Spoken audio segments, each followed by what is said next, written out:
SNSD, gospodin Ljubiša Ćosić. Izvolite. Privreda i zapošljavanje su međusobno uslovljeno povezane. Ja opet kažem da mi smo došli u situaciju da u opštini i opštinskim javnim preduzećima imamo neodrživu situaciju u oblasti zapošljavanja.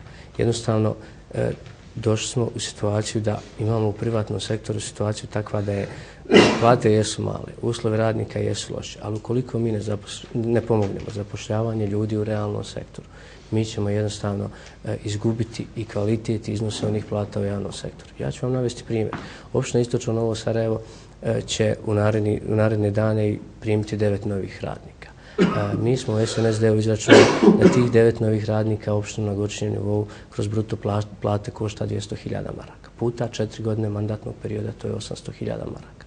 U situaciji lošeg punjenja budžeta i nedovoljno skupljanja poreskih i neporeskih prihoda, to je strašno opterećenje. Zar nije bilo bolje da smo te pare usmjerili u privredu? Ako uzmemo da jedno radno mjesto u privredi trenutno vrijedi 10.000 maraka, to znači da smo mi izgubili 80 radnih mjesta. Ja vam odgovorno tvrdim, znam, imam iskustva, da jedno radno mjesto u sektoru privrede u ovom momentu vrijedi 2 ili 3 puta više od sektora, od radnog mjesta u javnom sektoru. Ja se moram dotaći pomoći Vlade Republike Srpske prema privrednim subjektima ovdje, pomoći oblasti zapošljavanja. Energoinvest je 2 puta dobio kreditna sredstva od Vlade Republike Srpske. Energoinvest će opet dobiti kreditna sredstva.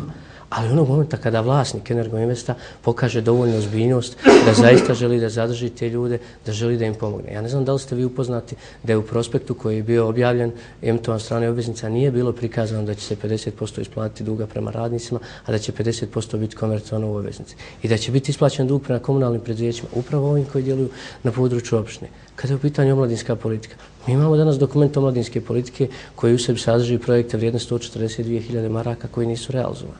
Mi danas, nažalost, imamo situaciju da se podjela stipendija i različitih vrsta zapošljavanja pripravničkog staža vrši po partijskoj osnovi. Ja sam član SNSD-a.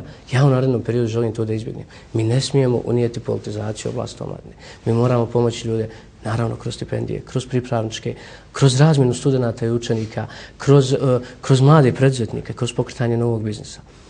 Druga stvar, kad je u pitanju stanje u socijalnom sektoru na području opštine, ja moram reći da ne postoje ni normativni ni strateški dokumenti koji regulišu oblast socijalne zaštite na području opštine Istočno Novo Sarajevo. Nama jednostavno treba prije svega strategija razvoja socijalnog sektora i treba nam, a prije toga nam treba socijalna karta stanovništva, da bi na bazi nje definisali potrebe korisnika i što bolje planirali budžetska sredstva.